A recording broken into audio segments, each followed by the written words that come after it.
안녕, 우리 친구들. 자, 오늘은 비열과 열 팽창에 대해서 배워볼게요.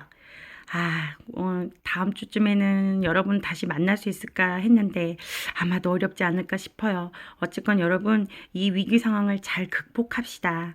중요한 건, 우리가 이런 위기 상황이라서 학교를 안 가지만 그렇다고 뭐, 학교에서 뭐 시험을 안 본 거다 이러진 않잖아요. 그쵸? 그래서 그냥 묵묵하게 시간 맞춰서 하루하루 해야 될 공부, 영어, 수학 먼저 하고, 그리고 또 과학도 해줬으면 좋겠어요. 좀 아쉬워요. 그쵸? 자, 일단 선생님이 수업 시간에 비열하고 열량 얘기는 했었잖아. 그리고 사실 2015 교육 이 개정안에서는 비열을 계산하는 문제가 그렇게 많이 나오진 않을 거야. 근데 혹시 모르니까 선생님이 수업 시간에 열심히 문제 풀어줬던 거거든. 그러니까 그것도 또 다시 꺼내서 한번 복습했으면 좋겠어. 미안해요. 자, 이제 비열의 첫 번째 보니까 열량이 나왔어. 관련이 있으니까 그러겠지? 일단 뭐라고 열량을 표현했나? 온도가 다른 물체 사이에 이동하는 열의 양이라고 그랬는데, 열은 온도가 높은 물질에서 낮은 물질로 이동했던 거 알지? 그때 움직이는 그 열의 양이야. 말 그대로 열의 양. 그래서 열 평행에서도 얘기했지만 어떤 외부와 열 출입이 없다면 고온의 물체가 잃은 열량과 저온의 물체가 얻은 열량은 같게끔 돼 있어요.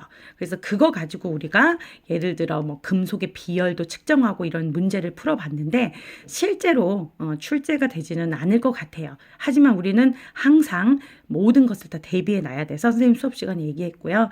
복귀하게 되면 또 혹시 이 부분을 듣지 못한 친구들은 쌤이 따로 보충으로 지도해 주도록 할게요. 자, 이 밑에는 우리가 열량을 이해하기 위해서 실험이 설계되어 있어요. 자, 그래서 보면은 첫 번째 이 실험을 보면은 물 1kg에 1kcal의 열량을 주고 있어요. 지금 아직 아까 그냥 열량이 무엇이다라고만 했지 단위 얘기를 안 했죠. 예, 열량의 단위는 킬로칼로리나 칼로리를 쓰고 있어요. 근데 우리가 공부하는데 좀 통일성이 있어야 될 것 같아서 일단은 킬로칼로리를 기준으로 선생님이 쭉 설명할게요. 그리고 참고적으로 1kcal는 1000칼로리입니다. 키로라는 이 단어가 붙으면 1000의 차이가 나는 거 우리 알고 있죠. 킬로미터와 미터의 관계처럼 그렇게 이해하시면 돼요. 자, 그러면 이제 가하고 나를 좀 보면요. 질량이 같아요. 그렇죠? 예. 근데 지금 보니까 공급해주는 열의 양의 차이가 나다 보니 온도 변화에도 차이가 있어요. 그럼 우리가 이걸 어떻게 정리하면 될까요? 그래요. 그럼 여러분은 질량이 같을 때는요, 열량과 온도 변화는 같이 갑니다. 요걸 좀 유식한 표현으로 비례합니다. 이렇게 쓰면 되겠죠. 그쵸? 예. 나이가 들면 주름살이 늘듯이 이렇게 같이 늘어나고 같이 줄어드는 관계를 우리가 비례라고 하죠. 그쵸? 예. 근데 선생님의 나이와 미모는 어떻게 되고 있나요? 그렇죠. 반비례하고 있어요. 선생님 나이를 들어갈수록 점점 영해지고 있기 때문에 그런 걸 바로 반비례라고 해요. 자, 뭐 요쯤 되니까 제가 잠깐 얘기하겠는데요. 선생님이 문제 좀 풀고 해서 이제 사진 찍어 보내라고 그랬는데 아직 몇몇 친구가 사진을 찍어 보내지 않았어요. 그래서 선생님이 이제 그 친구들의 실명을 거론할 경우 또 이제 개인정보에 또 이렇게 이제 공개되고 그래서 문제가 있을 것 같아서 그 친구들을 연상할 수 있는 연예인과 이렇게 연결시켜서 이름을 한번 불러볼게요. 그래요. 우리 F2반, F3반의 조인성. 네, 그쵸. 알고 있을 거예요. 이병헌, 요 친구들 빨리 숙제 좀 내주시고요. 우리 또 여학생들 같은 경우는 송혜교, 그리고 전지현 학생. 예, 꼭 이렇게 빨리빨리 숙제를 좀 내줬으면 좋겠어요. 자기 이름 나오니까 지금 막 좋아하고 막 박수 치고 있네요. 아싸. 그래요. 빨리빨리 숙제 내주시고요. 자, 결론은 선생님의 나이와 미모는 반비례더라. 예, 이렇게 좀 기억을 해두시고요. 자, 요거 이제 나다를 볼게요. 이번엔 나다를 보니까 공급해주는 열량은 같은데 질량이 다르네요. 그러니까 이제 질량이 많은 친구의 온도 변화가 작아요. 그렇다면 질량과 온도 변화는 이제 반비례구나 이런 결론을 내릴 수 있을 것 같아요. 자, 이번엔 좀 이렇게 쭉 떨어뜨려서 이제 다를 좀 볼게요. 나는 잠깐 좀 이제 놔두시고요. 이번에는 온도 변화가 같아요. 그죠? 똑같이 1도를 올리면서 봤어요. 그랬더니 질량이 많은 친구가 또 열량이 더 많이 들어갔다고 볼 수 있겠죠. 그쵸? 예. 혹은 온도 변화를 똑같이 올리는데, 이제 그 불꽃의 세기를 다르게 했다. 그랬더니, 질량이 많아야지만 불꽃이 셌을 때 똑같이 1도가 올라갔더라. 이렇게 좀 약간 어거지가 있죠, 그쵸? 예, 그 선생님도 사실 요거 이 풀이를 보면서 굳이 이렇게 했어야 되나 싶긴 한데 어쨌건 그렇게 말할 수 있어. 다시 한번 똑같이 1도를 올리는 거야. 똑같이 1도를 올리는데 불꽃을 다르게 했더니 센 불꽃에서 똑같이 1도가 올라가기 위해서는 질량이 어떻게 많았어야 됐다. 또 반대로 또 이번에는 그러면은 질량을 다르게 했더니 똑같이 1도를 올릴 때 질량이 많은 쪽에는 더 세져야 했다. 뭐 그 말이 그 말이지만 이해는 되죠. 그렇죠? 그렇게 해야 요 설명이 해석이 될 것 같아요. 예. 그래서 열량에 대해서 이렇게 이해를 하시면 되겠습니다. 자, 근데요. 우리 열량 공식을 사실 선생님하고 공부를 했죠. 선생님 스타일로 좀 다시 한번 설명을 좀 해볼게요.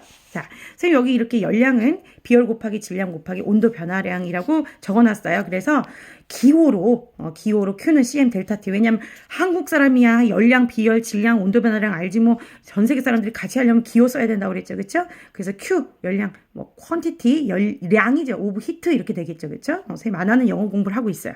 그다음에 이제 질량은 매스의 M 쓰고요. 이 델타는요. 요거는 그 영어가 아니에요. 그래서 변화량, 변화량이란 뜻이에요. 우리 과학에서 모든 변화량은 델타 쓰고요. 삼각형처럼 생겼죠. 그다음 템퍼레처의 T예요.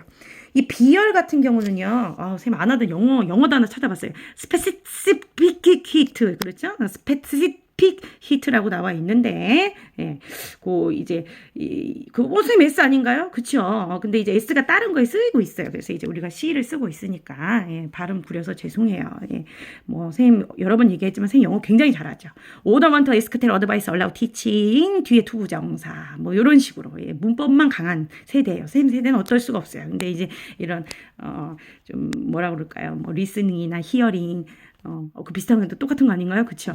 그 다음에 이렇게 뭐 말하는 거, 뭐 스피킹 이런 거에서는 좀 약한 부분이 있어요. 그러나 뭐 바디랭귀지로 어디 가서 영어에서 뭐 빠지진 않아요. 예. 자, 어쨌건 그래서 Q는 CM 델타 T. 그래서 Q는 뭐 CM 탁.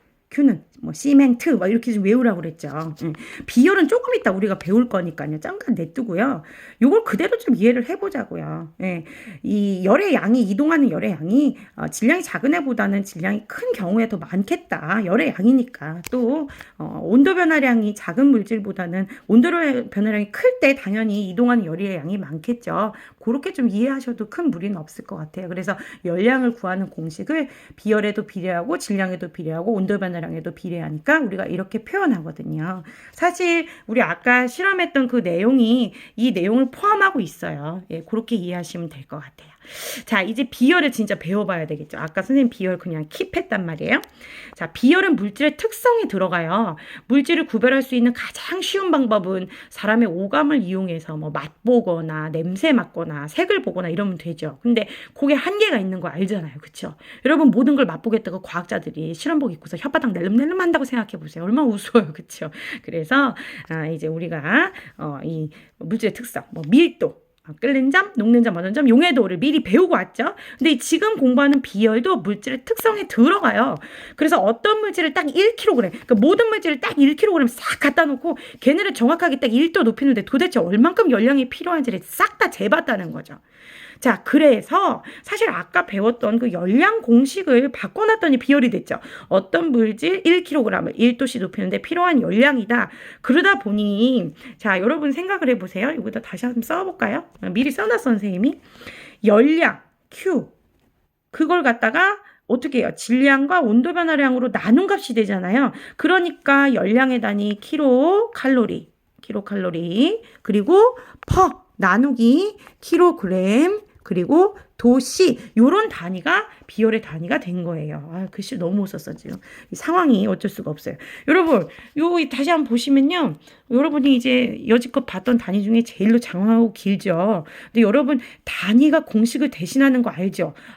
킬로칼로리 열량이구나. 그거 나누라고 질량과 온도 변화로 나누라고 이렇게 기억하시면 돼요. 그래서 우리 비열의 이 공식을 좀 이해하셨으면 좋겠어요. 근데 여러분 자, 이 비열이 그래서 물질을 구별할 수 있다고 했죠. 예, 근데요, 여기 그래서 몇 가지 물질의 비열이 나와요. 근데 여러분, 선생님이 이거를 공부하면서 어렸을 때 저도 여러분 같았을 때, 아, 1 작은 숫자인데? 근데 다른 것들에 비하니까 비열이 큰 거야. 그래서 이 1이라는 숫자가 비열 세계에서는 굉장히 큰 값이고, 우리 주변에 있는 물질 중에 물이 비열이 가장 크다는 걸 좀 기억했으면 좋겠어요.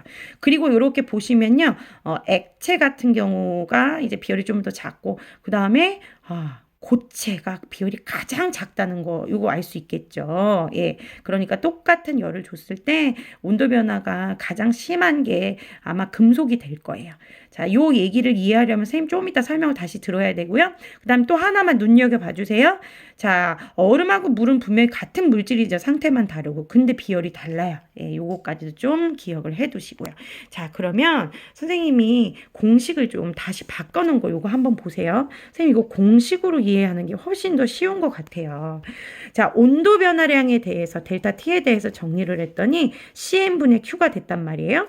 자, 그러면은 Q를 우리가 똑같이 묶어준다고 생각을 해봐요. 그러니까 같은 열량을 공급하는 거예요. 같은 열량. 그러면 우리 쉽게 설명합시다. 그냥 가스레인지 위에 내가 뭐 1단, 2단, 3단 있는데 뭐 2단으로 다 고정을 시켰다고 생각을 하세요. 인덕션 있으면 인덕션을 생각하시면 돼요. 자, 그리고 나서 우리가 비열과 질량을 한번 비교해 보는 거예요. 온도 변화량의 관계. 근데 선생님 먼저 비열을 좀 무시하고 질량 얘기를 할게요. 그러니까 무시가 아니라 비열이 같다는 전제를 하면 같은 물질 아닌가요? 그러면 같은 열량을 같은 물질에 줬다. 근데 질량만 다르게 해보자는 거죠. 그럼 어떤 관계가 있겠어요? 이 식에서. 지금 반비례 관계 아닌가요? 네, 그래서 여러분이 온도 변화와 질량의 관계는 반비례 관계다. 단 같은 물질이어야 하고요. 그다음 열도 똑같이 공급했다는 전제하에서 그렇게 말할 수 있는 거 알죠? 그래서 이제 이렇게 되면은 우리가 그러면 온도 변화량은 뭐에 어떤 물질의 질량에 반비례한다라고 얘기할 수 있는 거예요. 이해되죠? 자, 그리고 또 다시 한번 요거 이제 아까 그 열심히 다 써가지고 다시 써야 되겠다. 그 델타 T는 CN분의 Q라고 했어요. 선생님 아까 말했듯이 똑같이 또 열을 공급했다고 칩시다. 예, 그럼 요것도 이제 무시할 수 있고요. 이번에는요, 질량을 똑같이 해주는 거야. 똑같이. 예, 둘 다 뭐 1kg. 또 1kg 어떤 물질인지 A, B라면 근데 내가 비열하고의 관계를 알아보고 싶거든요. 그러면 비열이 달라진다는 건 사실 다른 물질이라는 거잖아요. 그러니까 물질에 따라. 근데 보면 어떤 관계가 있어요. 이것도 반비례 관계거든요. 그럼 이것도 정리해서 써보면 그래? 그러면 온도 변화도 비열하고 반비례야? 그러면은 물질에 따라 당연히 비열이 다른 거고 그럼 우리가 온도 변화량을 알면 비열을 알겠구나? 이런 생각을 유추할 수 있죠. 그럼 이제 우리가 그래프 하나를 좀 봅시다. 여기는 이제 뭐 시간이라고 할게요. 그다음에 여기는 이제 온도 변화량, 온도예요. 근데 어떤 물질은 시간이 지나니까 온도가 이렇게 변했어요. 이게 A라고 칩시다. 그다음에 어떤 물질은 시간이 지나니까 온도가 이렇게 변해갔어요. 이게 B라고 칠게요. 자, 이때 아까도 말했듯이 델타 T는 CN분의 Q기 때문에 지금 이 상태에서 선생님이 질량은 같다는 전제하에 그리고 같은 열을 줬다는 전제하에서 문제를 풀고 있는 거예요. 그럼 이 둘의 관계가 반비례잖아요. 자, 봅시다. 온도 변화량이 훨씬 큰 친구가 누구예요? A가 되겠죠. 그럼 우리는 이렇게 판단할 수 있는 거야. 온도 변화량이 A가 크구나. 그럼 비열은 네가 더 작아. 이렇게 되겠죠. 그래서 이런 문제를 많이 풀게 돼요. 예. 그래서 그 내용이 또 여기 이렇게 설명이 돼 있죠. 비열, 열량, 온도 변화의 관계. 그래서 같은 질량, 같은 열량을 가할 때 온도 변화는 비열과 반비례한다는 내용이에요. 그리고 아까도 봤듯이 세상에서 제일 비열 큰 거 물, 그리고 금속일수록 비열이 작다고 했기 때문에 이런 결론이 나오는 거죠. 근데 여러분, 시험 문제가 이렇게 출제되지 않아요. 선생님이 열심히 논술 공부를 했던 이유가 있죠. 최근에 이렇게 출제가 되지 않는 경향이 있기 때문이에요. 같은 열량이라고 안 나와요. 그 질량은 뭐 같다고 나오죠. 어떻게 해요? 똑같은 시간 동안 가열했다. 이렇게 나오죠. 그러면 우리가 그걸 이해해야 돼. 똑같은 시간 동안 가열을 했으면 당연히 열이 같겠구나. 이걸 그냥 이대로 암기하면 그럼 그런 문제 못 풀게 되는 거죠. 자, 그 밑에는 또 뭐라고 돼 있어요? 같은 질량을 같은 온도만큼 높일 때 필요한 열량 그랬어요. 그러면은 비열이 클수록 당연히 어떻게 돼요? 더 많은 열량이 필요하겠죠. 그래서 지금 그 내용이 이렇게 정리가 되어 있어요. 아시겠죠? 자, 그럼 비열에 의한 현상이 나왔는데요. 요거 지금 3학년 우리가 2단원 공부하면서 나왔던 그림이에요. 그쵸? 선생님이 바람은 차고에서 따자로 불어 하면서 했던 건데요. 바로 물의 비열이 크기 때문에 낮에는 물은 천천히 데워지는데 이 모래사장은 어때요? 굉장히 금방 데워지죠. 그 바닷가 가서 안 뛰어다녀 보셨어요? 아우 욕 나와요. 발바닥 뜨거워서. 그쵸? 그러니까 이게 비열 차이 때문에 이렇게 낮은 해풍이 불고 낮은 해가 뜬다 이렇게 외우라고 그랬죠. 또 밤에는 어떻게 돼요? 반대의 현상이 되는 거죠. 이 부분은 선생님이 얘기했기 때문에 수업을 뭐 깊이 있게 얘기는 안 할게요. 그래서 이 해륙풍의 원인도 비열 때문이더라라고 기억을 하시면 되고요. 그다음에 이제 우리 여기 이제 보충학습란에 보면은 여러 가지 예가 나와 있어요. 근데 여기서 이제 이 뚝배기 얘기만 더 할게요. 선생님은 찬 음식을 좋아하는 사람이에요. 근데 나이가 들면서 바뀌었는데 어느 날 이 된장찌개를 따뜻하게 먹었는데 그렇게 맛있는 거예요. 그래서 이래서 사람들이 뚝배기에다 된장찌개를 먹는구나 이걸 느꼈죠. 근데요. 라면을 뚝배기에다 한번 끓여봤는데요. 이건 먹을수록 불어요. 그래서 지금 무슨 얘기를 하고 싶은 거야? 뜨거운 거 오랫동안 보관하고 싶으면 뚝배기에다 먹어라. 근데 라면처럼 이게 꼬들꼬들하게 먹고 싶으면 비열이 작은 금속 용기를 이용해라. 그 얘기죠. 그게 이제 비열하고 관계가 있다는 거예요. 그다음에 우리 찜질팩도 그래서 비열이 큰 물을 집어넣는다는 거죠. 찜질팩이 밤새 뜨끈뜨끈 해야 되는데 뭐 안고 있었더니 뭐 한 30분 있다가 차가워져가지고 도리어 내 몸의 열을 빼앗아 간다고 생각을 해보세요. 예, 그러면 안 되겠죠? 예, 그렇게 이해하시면 되겠습니다.